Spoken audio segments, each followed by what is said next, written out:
रामायण के अयोध्या कांड में राम के गुण का वर्णन कर रहे हैं।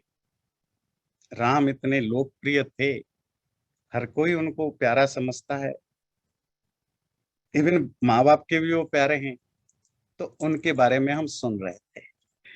एवं श्रेष्ठ गुणैर्युक्तः प्रजानां पार्थिवात्मजः सम्मतस्त्रिषु लोकेषु वसुधाया क्षमा गुणैः बुद्ध्या बृहस्पते स्तुल्यो वीरेणापि शचीपते तथा सर्व प्रजा कांति प्रतिसंजननैः पितुः गुणैर्विरुरुचे रामो दीप्त सूर्य इवांशुभिः तमेव व्रत संपन्न प्रदृश्य पराक्रमम्।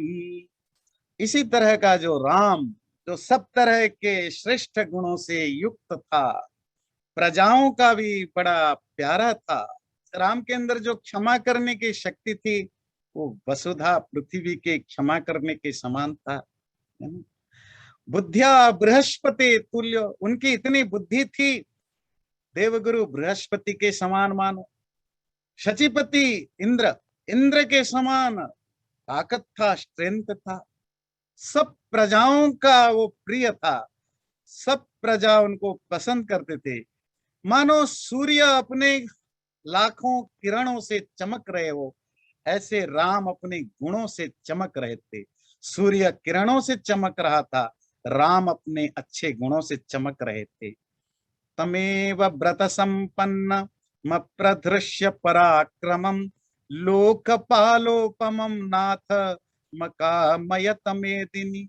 और ऐसा जो हर तरह के ज्ञान में, गुण में और व्रत में, तीन चीजें ध्यान दीजिए। ज्ञान नॉलेज में, गुण जो अच्छे क्वालिटीज हैं, व्रत जो उनके अंदर संकल्प लेने का और संकल्प को फुलफिल करने का, जो बाउज को हैंडल करने का, अपने प्रतिज्ञाओं को बनाए रखने की जो उनमें सामर्थ्य था, उसके कारण मानो अयोध्या मेदिनी, कौशल मेदिनी कहते हैं पृथ्वी धरती, मानो कौशल राज्य उनको अपना लोकपाल बनाने के लिए आतुर था। लोकपाल मतलब प्रजाओं का प्रोटेक्टर, डिफेंडर या किंग बनाने के लिए आकुल थी। एतैस्तु बहुवीर्युक्तं गुणैरनुपमैः सुतं दृष्ट्वा दशरथो राजा चक्रे चिंतां परन्तप अथ राज्ञो बभुवैवं वृद्धस्य चिरजीविनः प्रीतिरेषा कथम रामो राजस्यान्मयी जीवति। इस तरह सैकड़ों गुणों से भरा हुआ राम को देख करके राजा दशरथ चिंता करने लगे, सोचने लगे, मैं बुढ़ा हो गया हूं, मैंने जितनी जिंदगी जीना था, राज्य करना था, वो कर चुका हूं। मैं चाहता हूं मेरे जीते जी, मई जीविते, ये राम राजा बन जाए तो मुझे बड़ी प्रीति होगी, बड़ी खुशी होगी, बड़ी प्रसन्नता होगी। एषा ह्यस्य परा प्रीतिर हृदि संपरिवर्तते कदा नाम सुतम द्रक्ष्याम्यभिषिक्तमहं प्रियम। उनके मन में इस तरह के प्रीति प्रसन्नता बार बार आ रही थी कि मैं जीते जी देखना चाहता हूं मेरा बेटा युवराज पद पर अभिषिक्त हुआ। युवराज समझते, क्राउन प्रिंस है, जब उसका कोरोनेशन होगा, राज्याभिषेक, तब मैं देखना चाहता हूं। बुद्धि कामो हि लोकस्य सर्वभूतानुकंपनः मत्त प्रियतरो लोके पर्जन्य इव वृष्टिवान। और मैं क्यों चाहता हूं, इसीलिए नहीं क्यों मेरा बेटा है, मेरे तो चार चार बेटे हैं। राम में वो सारे गुण हैं। और राजा बनने के लिए और क्या गुण चाहिए? वृद्धि कामो ही लोकस्य, सबका वृद्धि चाहता है, वृद्धि चाहते हैं। वो उसके मन में हमेशा एक नेचुरल फीलिंग है, सब डेवलप करे, सब प्रॉस्परस बने। वृद्धि, वृद्धि मतलब बढ़ती, सबके लाइफ में उन्नति हो, राम ऐसा हमेशा चाहता है। सर्वभूतानुकंपन, और सब प्राणियों के प्रति उसका दया भाव है, उसके अंदर वो काइंडनेस है। और मैं पक्का जानता हूं मत्त प्रियतरो लोके, ये मुझसे भी ज्यादा प्रिय है पब्लिक में। जितना मैं राम को प्यार करता हूं, पब्लिक उससे ज्यादा प्यार करती है। और कैसे? पर्जन्य इव वृष्टि नाम, मानो बरसता हुआ जो बादल है, जैसे सबका प्यारा होता है, इसी तरह राम सभी प्रजाओं का प्यारा था। कैसा प्यारा था? बरसता हुआ बादल। राम उस बादल के तरह हो जो पानी बरसाते हैं। बादल तो पानी बरसाता है, राम क्या बरसाते हैं? दया, स्नेह, ये सब बरसाते हैं। ऐसे बरसाने वाले मेघ के समान हो। यम शक्र समो वीर्ये, बृहस्पति समो मतौ, महीधर समो धृत्याम, मत्तश्च गुणवत्तरा। तो दशरथ कहते हैं, मैं जानता हूं वो मुझसे भी बेटर है। वो वीर्य में, ताकत में यम के समान, इंद्र के समान है। बुद्धि में बृहस्पति के समान है। धैर्य में पहाड़ पर्वत के समान है। पर्वत समझते एक जगह टिका रहता है, हिलता नहीं है। इसी तरह जो धैर्यवान होता है, धैर्यवान को पर्वत के साथ क्यों कंपेयर करते हैं? धैर्यवान मतलब जिसके अंदर पेशेंस है बहुत, ना। क्यों कंपेयर करते हैं? जैसे कोई झड़ आए, तूफान आए, कुछ भी आए, पहाड़ या पर्वत स्थिर होता है। इसी तरह जो धैर्यवान लोग होते हैं, कितना भी दुख आए, सुख आए, प्रॉब्लम आए, अच्छा आए, बुरा आए, हमेशा अड़िग रहते हैं। अपने अपने अपने आप को टूटने नहीं देते हैं। राम इस तरह धैर्य से पर्वत के समान है। मही महमिमाम कृष्ण मधितिष्ठन्तमात्मजम, अनेन वयसा दृष्ट्वा यथा स्वर्गम अवाप्नुयाम। काश मैं जीते जी राम को इस धरती का राजा बने देखूं, मेरे जीते जी स्वर्ग जाना हो जाएगा। मानो मुझे जीवन का सब सुख मिल गया, मुझे स्वर्ग यहीं मिल गया। अब मरने के बाद क्या होगा मुझे चिंता नहीं। इत्येतैर्विविधैस्तैस्तैरन्य पार्थिव दुर्लभैः शिष्टैरपरिमेयैश्च लोके लोकोत्तरैर्गुणैः तं समीक्ष्य महाराजो युक्तं समुदितैः शुभैः निश्चित्य सचिवैः सार्धं युवराजममन्यत। तो इस तरह दशरथ राम के उन सब गुणों को जानकर समझकर सोचते रहते थे, है ना। इतना अच्छा व्यक्ति मेरे जीते जी राजा बन जाए तो मेरा जीवन धन्य हो जाएगा, प्रजा भी धन्य हो जाएंगे, ऐसा सोचते रहते थे।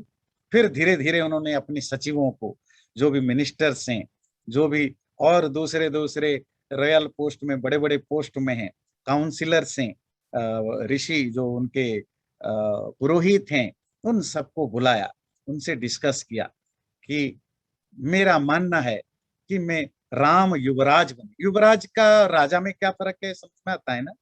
तो राजा हो गया। राजा जब तक जिंदा है, तो प्राचीन काल में, तब तक कोई दूसरा राजा नहीं बन सकता। और राजा कब तक बनते थे? जब तक उनका मौत ना हो जाए। तो तब तक जो जिसको जो दूसरा राजा तैयार हो रहा होता है, जब उस लायक हो जाए होता है, तो उसको युवराज बना देते हैं, है ना। एक तरह के, है ना, राजा का रिप्रेजेंटेटिव है। नाम को तो आप वो बुजुर्ग राजा राजा रहेगा, पर पूरा एडमिनिस्ट्रेशन जो जो है वो इनफॉर्मली युवराज ही संभालता है। मतलब एक तरह के कहेंगे कि जैसे पार्लियामेंट्री डेमोक्रेसी में, तो जो बुजुर्ग राजा है वो प्रेसिडेंट का रोल निभाता है, जो युवराज है वो प्राइम मिनिस्टर का रोल निभाता है। प्रैक्टिकली सब कुछ युवराज करता है, पर नाम बुजुर्ग राजा का होता है। कब तक? जब तक वो बुजुर्ग राजा का डेथ नहीं हो जाता है, उसके बाद ऑफिशियली वो फिर राजा घोषित होता है। अगर कोई कंस्पिरेसी नहीं होती है या कुछ दूसरे तरह के प्रॉब्लम नहीं होता है, नॉर्मल जो ट्रेडिशन चलता है, राजा जब तक जिंदा है तो राजा ही रहेगा। तो उनके बेटे या जिसको भी उसके जगह एडमिनिस्ट्रेशन के लिए लाया जाता है, उसका नाम युवराज होता है। बात क्लियर हुई? तो ऑलमोस्ट राम जो है अनऑफिशियली राजा बनने वाले थे, तो दशरथ के जगह उनको शासन करना था। तो उन्होंने सबको बुला करके मीटिंग की और उन्होंने कहा, देखिए मैं तो बुढ़ा हो गया हूँ, 1000 साल मैंने जी लिया। एक चीज बाय द वे कहते कहते चलो, हम देखते हैं रामायण में मोस्ट ऑफ कैरेक्टर की बात 1000 साल की होती है। 1000 साल, 1500 साल, 2000 साल ना। वो ऋषियों का आता है मैंने इतने 100 साल तपस्या करके आई। मॉडर्न एज में इसको बिलीव करना मुश्किल है, लोग मजाक उड़ाएंगे, पर ऐसा मिलता है। महाभारत के समय आते आते द्वापर युग में तो एज और थोड़ा कम हो जाता है। कली युग में हम 100 सवा 100 साल तक का हमारा जीवन होता है। तो हो सकता है उस समय का जो एवरेज आयु था वो 1000 साल के करीब था, क्योंकि दशरथ खुद बोलते हैं मैं ऑलमोस्ट 1000 साल का हो गया हूँ, अब मैं ज्यादा दिन नहीं जी सकता, तो मैं चाहता हूँ मेरे जगह राम को राजा बना दिया जाए। तो ठीक है। तो अब इसमें कितनी रियलिटी है वो तो जो एंथ्रोपोलॉजिस्ट हैं या जो दूसरे तरह के साइंटिस्ट हैं उनको पता लगाने की है कि क्या ऐसा कभी समय था कि लोग 400 500 1000 साल तक जीते थे। क्या ऐसा कोई पॉसिबिलिटी है। तो जिन चीजों में साइंस का रोल है उसमें मेरे जैसे व्यक्ति को कमेंट करना अच्छा नहीं है। वो तो जो लिखा है वो हम बता देते हैं, बाकी सच है झूठ है आप ज्यादा ज्ञानी है वो आप लोग उसका हिसाब किताब लगाएंगे। ठीक है। आचार्य जी, ये भी तो हो सकता है उन दिनों में एक साल 80 दिनों के बराबर हो, न कि 365 हाँ के बिल्कुल बराबर। बिल्कुल, ये भी हो सकता है। उसमें 80 दिन नहीं, मतलब जरूरी नहीं कि 365 दिन का ही साल रहा हो सकता है कुछ जो जैसे उन्होंने कहा कुछ और भी रहा हो। तो वो मैं इसीलिए आपके ऊपर छोड़ता हूँ, इंस्टीट्यूट ऑफ कि मैं कोई अपने तरफ से क्लैरिफिकेशन दूं या आप उसमें डिबेट करें। ये टॉपिक आप सबका है, जिस तरह के, क्योंकि आप साइंटिस्ट हैं, इंजीनियर हैं, ये आर्कियोलॉजिस्ट हैं, एंथ्रोपोलॉजिस्ट हैं, ये इनका काम है कि इसकी सच्चाई को बताएं ना बताएं। हमारा बोलना तो ज्यादा बोलना बड़बोला हो जाएगा, है ना। तो मैं 1000 साल का हो गया हूँ, बुढ़ा हो गया हूँ। अब मैं चाहता हूँ कि बने आप अपना राय बताइए। तो मंत्रियों ने, पुरोहित, जो दूसरे दरबारी हैं जो बड़े बड़े पोस्ट पर हैं, तो उन्होंने कहा बिल्कुल बिल्कुल, वाह वाह, इससे अच्छी चीज क्या हो सकता है, राम राजा बने। इस राज्य का एक भी ऐसा कोई बच्चा नहीं, बुजुर्ग नहीं, महिला नहीं, व्यक्ति नहीं जो राम को पसंद नहीं करता, इतना लोकप्रिय है। तो दशरथ ने कहा नहीं, ऐसा नहीं, मेरी मैं चाहता हूं पर मेरे चाहने पर नहीं होना चाहिए।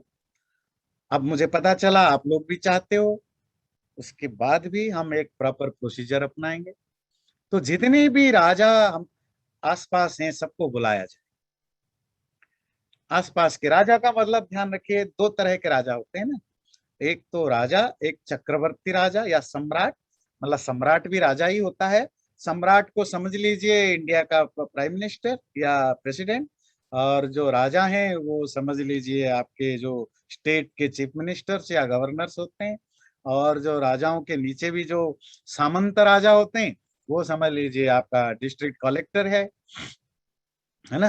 तो राजा मतलब जो उनके अंडर जो अलग अलग देशों के जो राजा हुआ करते थे, ये हमेशा से रहा है, मुगल से लेकर ब्रिटिश तक, ब्रिटिश कॉलोनी तक, सब जगह इस तरह का रहा है। तो उन सब राजाओं को बुलाया जाए, क्योंकि उनके कंसेंट लेना भी जरूरी है ना, क्योंकि वो विद्रोह, कोई 10 20 राजा मिलके विद्रोह कर देंगे, हम तो नहीं मानेंगे इसको अपना राजा, हमारा जो सम्राट नहीं मानेंगे। उनको सबको बुलाया जाए। और खाली इतना नहीं, राज्य में भी जो जानपद और पौर हैं, जानपद गांव के रहने वाले और शहर के रहने वाले, जो भी समाज के मूर्धन्य व्यक्ति हैं, बड़े बड़े लोग हैं, सपोज किसी अलग अलग सोसाइटी के, कम्युनिटी के जो हेड हैं, या अलग अलग सब्जेक्ट में जो मास्टरी रखते हैं, उन सबको इकट्ठा किया जाए और सबको बुलाया जाए। मंत्रियों ने सबको बुलाया। दो राज्यों को छोड़ दिया था, केकय और मिथिला। आगे हम जानेंगे, थोड़ा बहुत इसमें ट्विस्ट है। दशरथ के अंदर थोड़ी सी डर और घबराहट था किसी कारण से, वो हम जैसे जैसे स्टोरी चलेगी आपको पता चलेगा। दशरथ के अंदर कुछ ऐसी फीलिंग थी कि शायद राम को बनने में कुछ लोग अड़ंगा डाल सकते हैं, और कुछ घर के अंदर भी कुछ हो सकता है, रिवोल्ट हो। ये ये आभास उनको पहले से था। तो उन्होंने केकय देश में जो उनका ससुराल है वहां से किसी को नहीं बुलाया, और मिथिला से भी नहीं बुलाया। और कारण दिया कि मिथिला से तो अभी अभी आए हैं, वह है के राजा बुजुर्ग हो गए, तो उन दोनों को छोड़ दिया जाए, बाकी सबको बुलाया जाए। तो सब इकट्ठा हुए, जनपद के लोग भी, पौर लोग भी, बाहर के राजा भी, सामंत भी, मंत्री भी, जो जैसा सब इकट्ठा हुए। और असेंबली जब सब पहुंच गए, दशरथ राजा को सूचना मिली, बता दिया गया कि सब पहुंच चुके हैं। तो दशरथ ने कहा अगले दिन सुबह मीटिंग बुलाया जाए राज्यसभा में, असेंबली बैठाई जाए। तो सब आ गए, असेंबली में सब बैठ गए। अब हम अगले सर्ग पर चलेंगे, अयोध्या कांड का दूसरा सर्ग। ततः परिषदम सर्वमंत्र्य वसुधाधिप हितमुद्धर्षणं चैव मुवाच प्रथितं वच दुन्दुभिस्वनकल्पेन गंभीरेणानुनादिना स्वरेण महता राजा जिमुत इव नादयन्। जब पूरी की पूरी परिषद, परिषद मतलब असेंबली बैठ गई, असेंबली मतलब सब जो भी जो जो संसद सदस्य हैं, जब सब बैठ गए, तो वसुधाधिप पृथ्वी का राजा मतलब अयोध्या के राजा दशरथ ने अपने गंभीर आवाज में बोला, विदितं भवताम एतत् यथा मे राज्यमुत्तमं पूर्वकैर्मम राजेन्द्रे सुतवत् परिपालितम्। आप सबको पता है कि मेरा राज्य कैसे रहा है।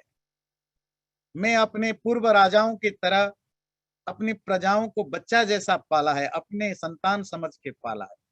सोहम इक्ष्वाकु भी सर्वैर नरेंद्रैः परिपालितम श्रेयसा युक्त कामोस्मि सुखारमखिलम जगत। इक्ष्वाकु से लेकर मेरे तक जैसे हम राजाओं ने इस राज्य को पालन किया, मैं चाहता हूं मेरे बाद भी सारा जगत इसी तरह सुख से भरा हुआ रहे। मैं ऐसे एक व्यक्ति को इसके साथ जोड़ना चाहता हूं जो इन सब का सुख का कारण बने। मया प्याचरितम पूर्वैः पंथानमनुगच्छता प्रजा नित्यमनिन्द्रेण यथा शक्त्यभिरक्षिता इदं शरीरं कृत्स्नस्य लोकस्य चरता हितं पांडुरस्यातपत्रस्य छायायां जरितम मया। मैंने बहुत सेवा की, बहुत काम किया, इन प्रजाओं का, आप सबका धर्म का पालन करते करते, और सफेद छाते के नीचे मैंने अपनी बुढ़ापा भी पा ली। सफेद छाता समझते हैं? सफेद छाता क्या होता है? जो राजा होते हैं ना, राजा जब चलते थे तो दोनों तरफ बड़े बड़े सफेद छाता लेकर लोग चलते थे। तो सफेद छाता निशानी होती राजा के ऊपर होता था, है ना। तो वो जो सफेद एक स्पेसिफिक रॉयल अम्ब्रेला होता था, जो आज भी राज वगैरह होते हैं, मतलब नाम को जो राजा हैं, जब उनका कोई रॉयल सेलिब्रेशन आज भी होता है, उनके ऊपर छाता होता है। वो छाता रंग अलग राज्य का अलग अलग होता है। और जब राज वंश खत्म हो गया, फिर हमारे मंदिरों में ये ट्रेडिशन शुरू हुआ, जब देवताओं का, जो मंदिर में जो देवता पूजे जाते हैं, जब उनके ऊपर भी छाता लगते हैं मोस्ट ऑफ जगह। और जब उनकी कोई ऐसी फेस्टिवल होता है, जब मूर्ति को बाहर निकालते हैं, तो उस पर भी छाता होता है। और एक तीसरा इसका एग्जाम्पल है, राजा लोग तो चले गए, फिर राजाओं का स्थान लेने के लिए जो कोशिश किया हमारे साधु सन्यासी बाबाओं ने, फिर उन्होंने अपने आप को राजा महाराज बुलाने लगे, अमुक महाराज। आजकल आप किसको महाराज बुलाते हैं? साधु सन्यासियों को बुलाते हैं ना महाराज, है ना। अमुकानंद महाराज जी। जब हमारे साधु सन्यासी भी रॉयल स्टेज लेने लगे, मतलब स्वघोषित सेल्फ प्रोक्लेम्ड किंग, अपने आप को राजा बोलने लगे, आप देखेंगे इसका सबसे बड़ा नमूना आपको उसमें मिलेगा। जो कुंभ मेला में आते हैं ना, तो हाथी घोड़ा रथ पर बैठ करके, और वो छाता, उनके ऊपर भी छाता होता है, इसी तरह के छाता। वो छाता मैं इसलिए बताना चाहता हूँ, ये छाता रॉयलिटी का सिंबल होता है ना। और धीरे धीरे आपके घर तक भी ये छाता पहुंचा, जब आप जिस दिन दूल्हा बनते हैं, मतलब आप में से पुरुष लोग जिस दिन दूल्हा बनते हैं। और इसीलिए पुरुष इसीलिए होते हैं कि लड़की वाले होस्ट होते हैं और लड़का गेस्ट बन के आता है। लड़के का नाम क्या होता है संस्कृत में? वर। वर का मतलब जानते हैं? श्रेष्ठ। उस दिन वो चीफ गेस्ट है, और उसकी ट्रीटमेंट वैसा ही होता है जैसे घर में कोई राजा महाराजा है, वैसे ही आता है। इसलिए वो भी, जिसको आप बारात कहते हैं, वो बारात क्या है? वो राजा का, राजा जब चलता है, जैसे उसके पीछे आगे हाथी घोड़ा चलते हैं, नाच गाना होता है, उसके ऊपर छाता होता है। उस दिन एक दिन के लिए आप वो बलि का बकरा राजा बनते हैं। तो एक दिन आपको राजा का फीलिंग कराया जाता है ना। आपके ऊपर भी छाता रखा जाएगा, बाजा, वो पटाखे फूटेंगे, सब कुछ होगा एक दिन। आप एक दिन का राजा बनते हैं। तो ये वो उसी रॉयल सिंबल है वो छाता, उसी का रिप्रेजेंटेटिव रिप्रेजेंट करते हैं। और हाथी भी है, हाथी घोड़ा इंडिया के कॉन्टेक्स्ट में तो हाथी भी सिंबल होता है राजा का। दशरथ यही कह रहे कि मैंने सफेद छाते के नीचे बुढ़ा हो गया, मतलब राजा काम करते करते मैं बुढ़ा हो गया, इसका भाव ये है। प्राप्य वर्ष सहस्राणि बहुनि आयुंसि जीवतः जीर्णस्यास्य शरीरस्य विश्रांतिमभिरोचये। हजारों वर्ष जी लिया मैंने, लेकिन देखिए यहां भी आया वर्ष सहस्राणि बहुनि, मैंने 1000 वर्ष अपने आयु को जी लिया मैंने। अब शरीर जीर्ण हो गया है, बुढ़ा हो गया है, अब मुझे विश्रांति की जरूरत है, रिटायरमेंट की जरूरत है, रेस्ट करना चाहता हूं। तो इसीलिए क्या कहिए क्या करना है? राज प्रभाव जुष्टाम ही दुर्वहा मदितेन्द्रिय परिश्रांतोस्मि लोकस्य गुरुविम धर्म धुरम वहन। इस राज्य का धुरा बोझ ढोते हुए, राजधर्म का बोझ ढोते हुए हुए मैं थक चुका हूं। इसलिए अब मैं सोहम विश्राम इच्छामि पुत्रम कृत्वा प्रजाहिते सन्निकृष्टा निमान सर्वान ननुमान्य द्विजर्षभान। अब मैं अपना बोझ अपने बेटे को सौंपना चाहता, इसीलिए मैंने आप सबको बुलाया है। ये तो मेरी फीलिंग है, पर जरूरी नहीं कि आप उसमें एग्री करें, पर आप इस पर विचार करिए। यहाँ द्विजाति हैं, ऋषि हैं, मुनि हैं, राजा हैं, महाराज हैं, राज्य के सारे अच्छे बड़े बड़े जो भी संभ्रांत लोग हैं, कम्युनिटी हेड हैं। आप लोग विचार करके बताइए कि क्या आपको मेरा चॉइस ठीक लगता है, या उसकी जगह आप कोई और चॉइस देना चाहते हैं। अनुजातो हिमाम सर्वैर गुणै ज्येष्ठ ममात्मजः पुरंदर समो वीर्ये राम पर पुरंजयः। मेरा बड़ा बेटा राम सब गुणों से बड़ा है, ताकत में तो वो इंद्र जैसा है। पर पुरंजय, पर कितने शत्रु, पुर कितने शहर नगर जयमला जीतने वाला, शत्रुओं की नगरी जीतने वाला है। तम चंद्रमिव पुष्येण युक्तम धर्म भृताम वरम यौवराज्ये नियोक्तास्मि प्रीता पुरुष पुंगवम। उसको मैं युवराज बनाना चाहता हूं। कब? चंद्रमिव पुष्येण युक्तम, जब पुष्य नक्षत्र के साथ चंद्र जुड़ जाए तब मैं अपने राम को युवराज पद पर बैठाना चाहता हूं।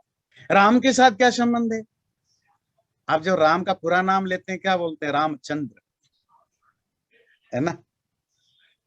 तो वो रामचंद्र रूपक चंद्र पुष्य नक्षत्र में जब जुड़ेगा तो कल्याण हो जाएगा सबका। वो चंद्र, चंद्रमा मून के लिए भी यूज हुआ, रामचंद्र को भी चंद्र कह के कहते हैं, क्योंकि पुष्य नक्षत्र में उनका अभिषेक कराना है। अभिषेक माला जो कोरोनेशन। अनुरूप वै नाथो लक्ष्मीवान लक्ष्मणाग्रजः त्रैलोक्यमपि नाथेन येन स्यान्नाथवत्तरम्। ये लक्ष्मण का बड़ा भाई बड़ा लक्ष्मीवान है, धनवान है। ये एक राजा होने के लिए जो भी क्वालिटी चाहिए सब कुछ उसमें है। अनेन श्रेयसा सद्य संयोज्यैव मिमां महिम गतक्लेशो भविष्यामि सुते तस्मिन् निवेश्य वै। इसीलिए मैं चाहता हूं इस राम पर सब कुछ मैं न्यस्त करके, सब कुछ मैं उसको इंटरेस्ट करके मैं गतक्लेश हो जाऊं। ये जो परेशानियों से छुटकारा मिल जाए, रिटायरमेंट ले जाऊं, इसे शांति में मैं अपने जी सकूं। पर मेरी चॉइस है तो मैं राम को चूज करूं। हो सकता है आपको लगे कि राम मेरा बड़ा बेटा है, राम से मैं ज्यादा प्यार करता हूं इसीलिए कहता हूं। पर आपको अगर राम ठीक ना लगे आप बदल देना, किसी और को राजा बनाना है आप बना देना। ये मेरे तरफ से आपके सामने ये प्रस्ताव है। देखिए क्या कह रहे हैं। यदिदम में अनुरूपार्थम मया साधु सुमंत्रितम भवन्तो में अनुमन्यताम कथम वा करवाण्यहम् यद्यप्येषा मम प्रीतिर हितमन्यद् विचिन्त्यताम् अन्या मध्यस्थ चिंता ही विमर्दाभ्यधिको दया। ये मेरा विचार है, दिस इज माय डिसीजन। ये पर्सनली मेरे लिए राम फेवरेबल है, इसीलिए मैंने ये डिसाइड किया है। और मैंने अपने सचिव मंत्री वगैरह से डिस्कस करके ये कह रहा हूं। परंतु भवंतो में अनुमन्यताम कथम व कर्माण्यम, आप लोग कंसेंट दीजिए कि क्या जो मैं सोच रहा हूं वो सही है। अगर सही नहीं है, यद्यपि ऐसा मम प्रीति हितमन्यद विचिन्त्यताम, although it's my choice, it gives me the pleasure, पर आपके नजर में कोई अन्य कोई दूसरा विचार है वो भी आप रखिए। कोई तीसरा व्यक्ति है, दूसरा व्यक्ति है, उसका नाम भी आप प्रपोज करना चाहें आप कर सकते हैं। इति ब्रुवंतम मुदिता प्रत्यनंदन नृपा नृपम वृष्टिमंतम महाने महामेघम नर्दंत इव वर्षिण स्निग्धो नुनादि संजज्ञे तत्र हर्ष समीरितः जनौघो दृष्ट सन्नादो विमानम कंपयन्निव। तो जैसे ही दशरथ ने ये बात बोल के अपने समाप्त किया तो महल में जोर जोर से आवाज होने लगे, खुशी से प्रसन्नता का आवाज होने लगा, मानो गड़गड़ाहट आवाज के साथ बारिश होने लग गया, मानो बारिश को देख करके मयूर नाचने लगे। इसी तरह वहां बैठे हुए लोग खुशी से उछल के नाचने और खुशी व्यक्त करने लगे कि राम को राजा बनना है। तस्य धर्मार्थ विदुषो भावमाज्ञाय सर्वश ब्राह्मणा जन मुख्याश्च पौरजनपदे सह सम्मेत्य मंत्रयित्वा तो समतागत बुद्धय उचुश्च मनसा ज्ञात्वा वृद्धम दशरथम नृपम। सब खुशी से नाचने लगे, दैट्स ए डिफरेंट थिंग, ये उनका एक्सप्रेशन है, उनको अच्छा लगा कि चलो राम चुने जा रहे हैं। पर जो ऑफिशियल प्रोसीजर है वो तो फॉलो करना है। फिर क्या हुआ, सारे ऋषि मुनि राजा सामंत सब एक साथ बैठ के आपस में उन्होंने जो भी जनपद का मुख्य है, मतलब जो गांव का मुखिया है, शहर का मुखिया है, डिस्ट्रिक्ट का मुखिया है, राज्य का मुखिया है, सब इकट्ठा बैठ करके आपस में डिस्कस किया और समतागत बुद्धयः अनोनिमस डिसीजन लिया कि 100% सब एग्री करते हैं, एक भी नहीं था जो उसमें एग्री नहीं करता हो। तो अनोनिमस डिसीजन के साथ, समतागत बुद्धि के साथ सबने बोला, वृद्ध दशरथ का जो मन का भाव था उसी को उन्होंने स्वीकार किया। क्या बोला वो ध्यान से देखिए, अनेक वर्ष सहस्रो वृद्धत्वमसि पार्थिव समासरामम युवराजानम अभिषिंच स्वपार्थिवम। दशरथ जी आपने ठीक कहा, आपने हजारों साल राज किया, अब आप बुढ़े हो गए हो, ये अच्छा है राम को युवराज बना दिया जाए, हम भी इसके साथ सहमत हैं। इच्छा मोहि महाबाहुम रघुवीरम महाबलम गजेन महतायांतम रामम छत्रावृतानन। हम भी देखना चाहते हैं ये रघुवंश का वीर राम महाबल हाथियों के साथ बैठ करके आए, जिसके ऊपर छाता खुला हुआ हो। छाता खोलने का मतलब युवराज राजा घोषित करने का। अब सब लोगों ने सम्मति दी कि नहीं, हम तो खुश हैं राम राजा बने, और जोर जोर से बोलने लगे। दशरथ को तो खुशी हुई, ऐसा क्या चीज है कि राम को इतने जल्दी युवराज बनाना चाहते हैं। तो ये दशरथ को या तो मजाक में सूझा या तीस लगा, तो उन्होंने पूछ ही डाला, इति तद वचनम श्रुत्वा राजा तेषां मन प्रियम अजानन्निव जिज्ञासु हृदम वचनम अब्रवीत। जब राजा दशरथ ने उनकी ये बातें सुनी तो जानते हुए भी अनजान सा व्यवहार करता हुआ, मतलब knowingly pretending that I don't know, बड़े क्यूरियोसिटी दिखाते हुए उन्होंने ये पूछा। क्या पूछा, श्रुत्वैव वचनम यन्मे राघवम पतिमिच्छत राजान संशयो यम्मे किमिदं ब्रुत तत्वतः। आप लोगों की ये उतावलापन देख करके कि राम को राजा बनाया जाए, मेरे मन में एक संशय, एक डाउट पैदा होता है। क्या मुझे कोई आंसर देगा?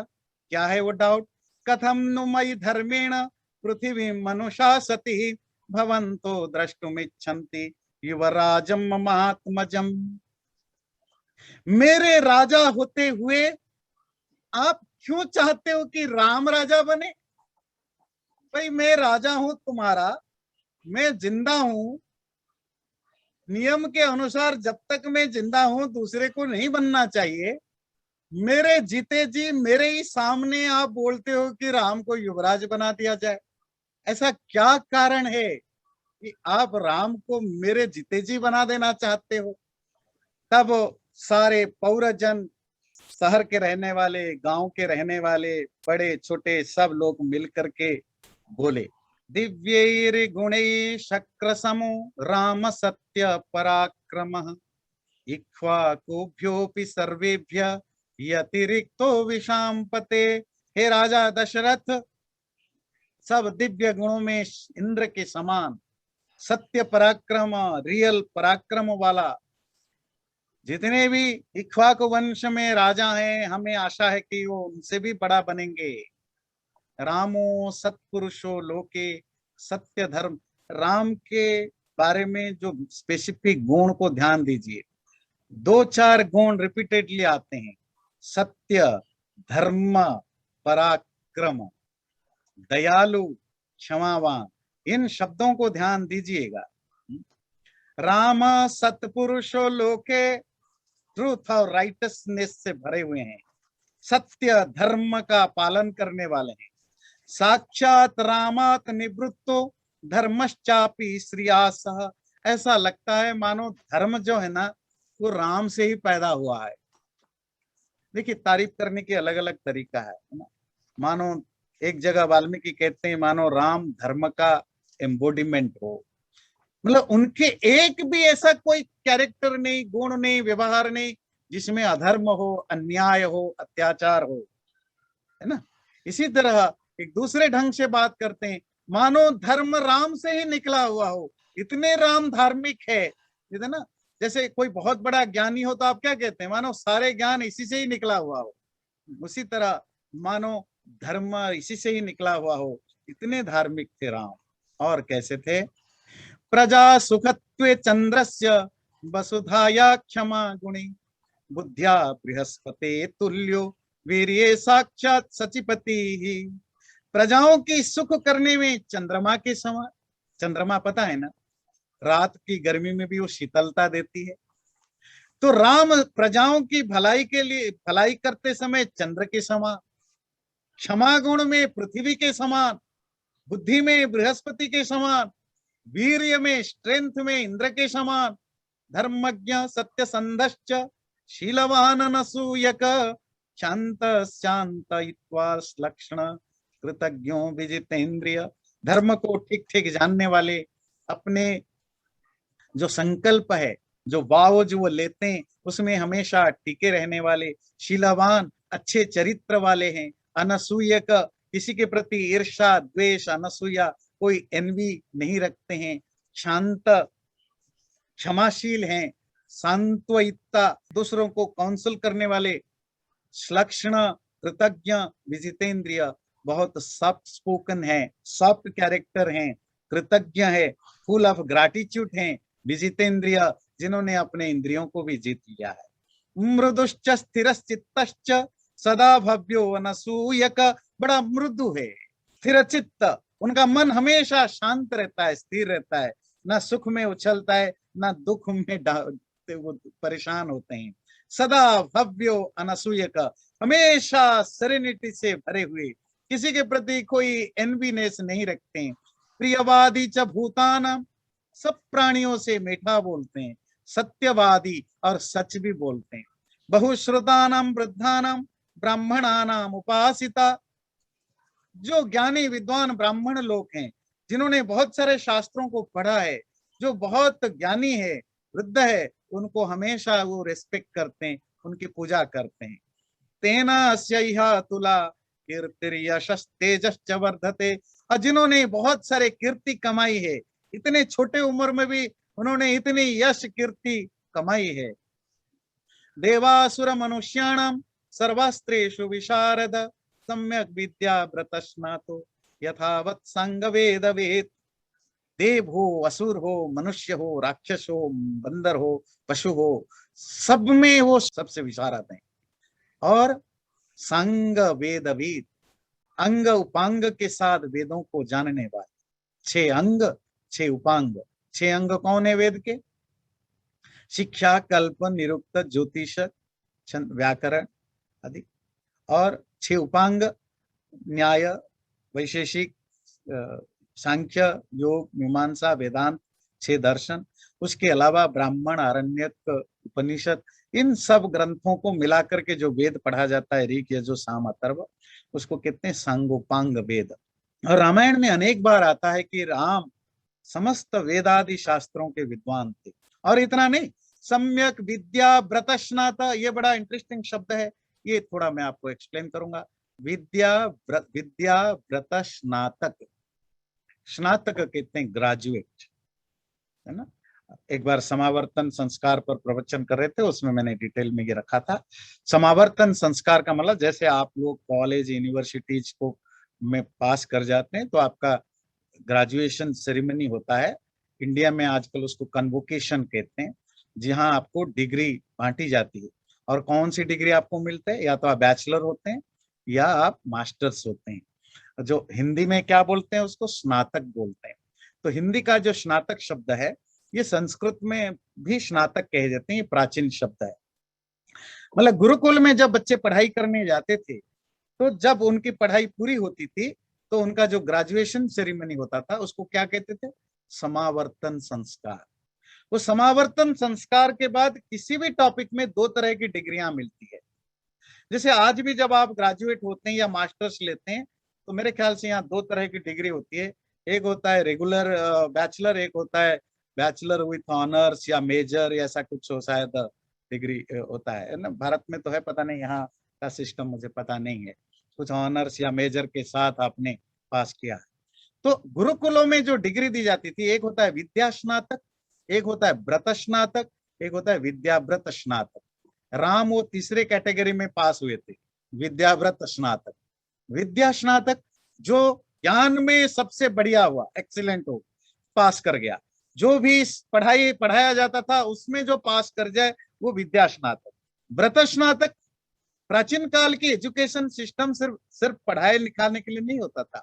उसमें आपकी कैरेक्टर, आपकी कंडक्ट, आपकी जो ओवरऑल जो धर्म और धार्मिकता, जो आपकी संकल्प, जो डिटर्मिनेशन, ये सब भी काउंट होता था overall at the end of the day. तो उसके लिए जो डिग्री मिलती थी उसको कहते थे व्रत स्नातक।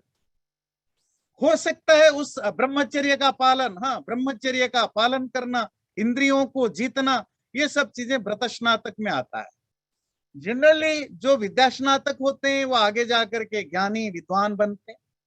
जो व्रत स्नातक बनते थे वो आगे जाकर के जीवन भर के धर्म प्रचार आदि में, मतलब ब्रह्मचर्य का पालन करना, योग आदि का प्रैक्टिस करना, इस तरह के बनते थे। तो जो व्रत स्नातक हो, जरूरी नहीं कि वो विद्या स्नातक हो सकता है विद्या में वो कमजोर है, पर ब्रह्मचर्य, जितेंद्रियता, योग आदि इन सब बाउज को फुलफिल करना, इसमें वो पास कर गया।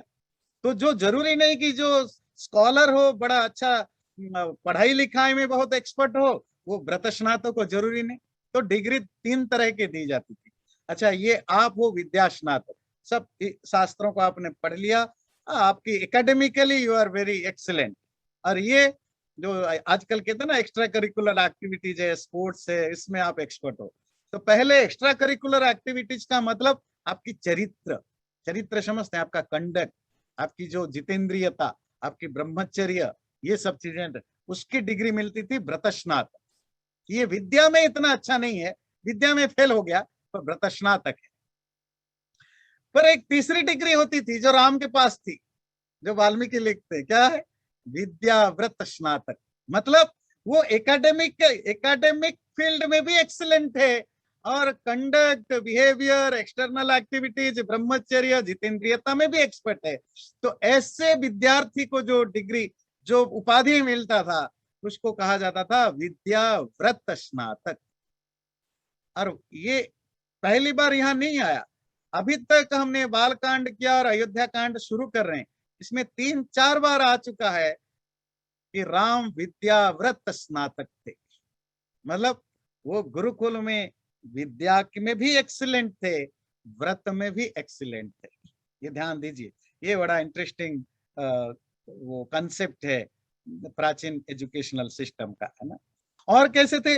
गांधर्वे च भुवि श्रेष्ठो बभुव भरताग्रज कल्याणाभिजन साधुरदिनात्मा महामति। गांधर्व विद्या कहते हैं जो नृत्य संगीत है ना, डांस म्यूजिक, इन सबको गांधर्व विद्या कहते हैं, उसमें भी बड़े निपुण थे। इस तरह की आगे की और राम की डिटेल में वर्णन है, वो कि किस किस गुणों से, किन किन गुणों से भरे हुए। इसीलिए हमने राम को आपके होते हुए युवराज बनने के लिए सम्मति दी और खुशी व्यक्त की। इसी के साथ ये अयोध्या कांड का दूसरा सर्ग समाप्त होता है। अगले बार हम तीसरे सर्ग पढ़ेंगे। चैनल को सब्सक्राइब जरूर करें और वीडियो अच्छा लगे लाइक भी जरूर करें।